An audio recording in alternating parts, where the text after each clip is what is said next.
आज की इस वीडियो में हम बताएंगे आपको कि जाति प्रमाण पत्र जो कास्ट सर्टिफिकेट आपका होता है उसे बनवाने के लिए क्या क्या डॉक्यूमेंट आपके पास होना चाहिए, क्योंकि अभी तुम्हारे स्कॉलरशिप फार्म आने वाले हैं। तो उसके लिए आप जो नए स्टूडेंट अभी एडमिशन ले रहे हैं वो अपनी तैयारी पूरी कर लें। और आज हम जाति प्रमाण पत्र को बनाने के बारे में बात करेंगे। कल आपके लिए इनकम सर्टिफिकेट या कुछ और अदर जो ज़रूरी जानकारी है इससे जुड़ी हुई वो बताने की कोशिश करेंगे इस वीडियो में। तो जाति प्रमाण पत्र के लिए आपके पास अपना एक फ़ोटो आप अपने साथ लेकर के आएंगे, या आप कहीं बनवा रहे हैं या खुद बना रहे हैं तो अपने साथ पहले तैयार कर लें। और एक आपका आधार कार्ड। भैया आधार कार्ड तो गले का हार है, किसी भी काम में जाओ, मैं बोलूं या ना बोलूं, आप आधार कार्ड तो कंपलसरी अपने साथ लेकर के ही चलें। वेरी वेरी इंपॉर्टेंट आईडी है। अब इसके बिना भैया कुछ नहीं हो रहा आजकल। तो आधार कार्ड बहुत इंपॉर्टेंट आईडी है, इसे तो अपने साथ लेके ही चलें, चाहे कुछ भी हो जाए। कहीं बताया है नहीं बताया है, आधार कार्ड लेके चलें। तो एक फ़ोटो, आपका आधार कार्ड, और प्लस अगर आपका पहले कभी जाति बना है, पहले जाति से मेरा मतलब है कि जाति प्रमाण पत्र 2015 से पहले का ना हो। 2015 के बाद का जाति प्रमाण पत्र अगर आपके पास अपना बना हुआ है तो इसी से ही वो दोबारा से आपका रिन्यूअल हो जाएगा।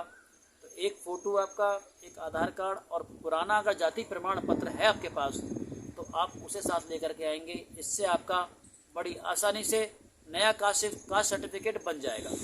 अगर किसी के पास कभी जाति उसका बना ही नहीं है तो वो अपने पेरेंट्स में से, यानी मदर या फादर से किसी का भी जाति अगर बना हुआ हो, या किसी भाई बहन का, जो बड़े भाई बहन हैं अगर उनका बन गया है तो उनके जाति प्रमाण पत्र से भी आपका जाति प्रमाण पत्र बन जाएगा। क्योंकि जाति जो आपकी होती है वो जन्म जात होती है, मतलब जन्म के साथ चली हुई होती है, वो जन्म से जुड़ी होती है, ना कि मैरिज से। मैं आपको एक एग्जांपल दे देता हूँ।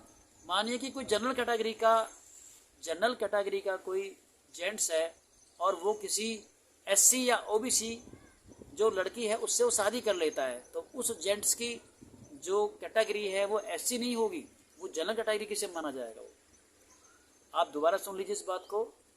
किसी तरीके से कोई जनरल कैटेगरी का बंदा किसी एससी या ओबीसी कैटेगरी की महिला से शादी कर लेता है तो उस लड़के की, उस पुरुष की जाति वही रहेगी जो उसकी पहले थी। मैंने आपसे कहा जाति जन्म जात होती है। उस एससी कैटेगरी की महिला से शादी कर लेने के बाद उसकी कैटेगरी बदलेगी नहीं। इसी प्रकार से अगर कोई एससी या ओबीसी या अदर कोई ऐसी कैटेगरी है, एसटी, वो किसी जनरल कैटेगरी के लड़के से शादी अगर कर लेती है तो उसकी कास्ट कैटेगरी के जो बेनिफिट्स हैं वो उसे मिलते रहेंगे। शादी के बाद वो जनरल कैटेगरी में काउंट नहीं होगी वो। लेकिन हाँ, उनके जो बच्चे होंगे उन पे देखो जरूर संशय है। मैं अभी थोड़ा सा इसमें कंफ्यूज मैं भी हूँ, मुझे जानकारी इस बारे में नहीं है कि उनकी जाति उनके माता के अनुसार अगर मानी जाएगी तो वो एससी में जाएंगे, और अगर जेंट्स के हिसाब से मानी जाएगी तो जनरल कैटेगरी में जाएंगे। अगर लेकिन इस पर मुझे कभी कुछ जानकारी मुझे मिली, क्योंकि मेरे सामने अभी कोई इस तरह का केस अभी आया नहीं है कि लड़की एससी है और वो है जाति बनाने के लिए भाई मदर के हिसाब से चला जाए तो एससी में माने जाएंगे, और अगर जेंट्स के साथ चला जाए तो वो जनरल में माने जाएंगे। अगर ऐसी कभी कोई बात हुई तो मैं आपको ज़रूर बताऊंगा वीडियो में।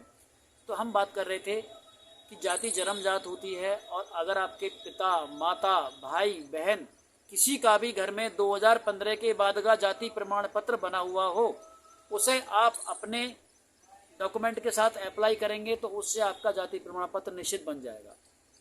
अब ये दो कंडीशन होगी। तीसरी कंडीशन ये है, किसी के पास ना तो पिता का बना हुआ है ना भाई बहन का बना हुआ है, वो पहली बार या वो सबसे पहला बच्चा है, सबसे पहला कैंडिडेट है जो अपना जाति बनवाना चाह रहा है, और वो एससी या ओबीसी जाति से है।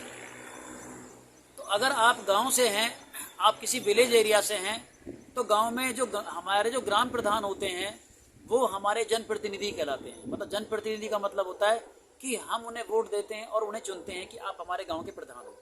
तो गांव का प्रधान जैसे कि पूरे गांव को जानता है कि भाई ये बंदा उस कैटेगरी से है, ये बंदा उस कैटेगरी से है, तो वो अपने लेटर पैड पर अगर ये लाइन लिख के, आपका एक लेटर पैड पर आपका एक फ़ोटो चिपकाएगा और ये लाइन लिखेगा कि मैं प्रमाणित करता हूँ, किसी उस कैंडिडेट का नाम लिखेगा, चाहे वो लड़की है लड़का है, लड़की है तो डॉटर ऑफ लगाएगा आगे, लड़का है तो सन ऑफ लगाएगा, और वो आगे लिखेगा कि मैं इसे भली भांति जानता और पहचानता हूँ, ये इस जाति और या इस जाति की कैटेगरी से संबंधित है। और जो नीचे आपका फ़ोटो लगा हुआ है, आदि मोहर उस फोटो पर और आदि मोहर उस कागज पर और नीचे फोटो पर भी ऐसे ही आधे क्रॉस साइन मार के आपको दे देगा आपको, तो उसके साथ भी आपका जाति प्रमाण पत्र बन जाएगा। क्योंकि जो हमारी सरकारें हैं वो जानती हैं भी ग्राम प्रधान ने अगर लिख के दिया है तो इसका मतलब ग्राम प्रधान जानता है कि भाई यहाँ जो लोग हैं वो किस कैटेगरी से हैं। और जाहिर सी बात है भाई गाँव के लोग सभी जानते हैं दूसरे को। अब आ जाइए आप शहर पर कि शहर में अगर किसी का बना हुआ नहीं है तो वो क्या कर सकते हैं। देखिए सभासद का ऐसा लेटर पैड भी मान्य है। सभासद भी एक जनप्रतिनिधि होता है, लेकिन फिर भी कभी कभी उसको ये सोच करके ये सभासद है तो उसको रिजेक्ट कर दिया जाता है।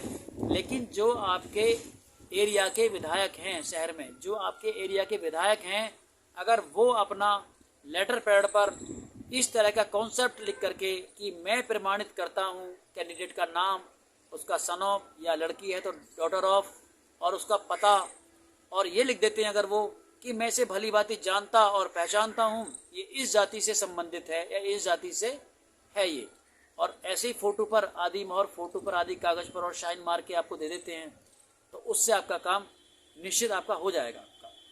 किसी वजह से ये काम अगर नहीं होता है तो फिर पटवारी से मिल लीजिए, क्योंकि पटवारी ही आपका जो एरिया का जो पटवारी है वो वेरीफाई करता है कि उसे जो डॉक्यूमेंटों में कुछ सही लगा या नहीं लगा या उसे क्या कमी लगी।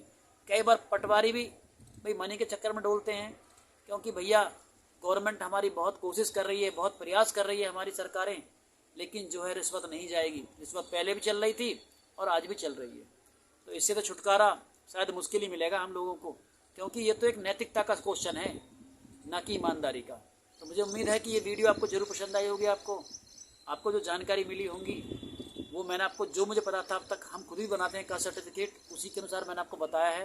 तो ये सब डॉक्यूमेंट लेकर के आप जाति के लिए जाएं और आप अपना समय ना खराब करें कि एक बार पहले डॉक्यूमेंट पूछ करके आएंगे, एक बार फिर डॉक्यूमेंट लेकर के आएंगे, तो आपका समय बचेगा आपका। और कुछ और इससे जुड़ी हुई अगर जानकारी मुझे नेक्स्ट में कोई मिलती है तो मैं ज़रूर आपको बताऊंगा। तो मुझे देखने के लिए धन्यवाद, और अगली किसी वीडियो में लेकर के कुछ और अच्छी जानकारी मैं दोबारा आपके सामने आऊँगा। Thank you.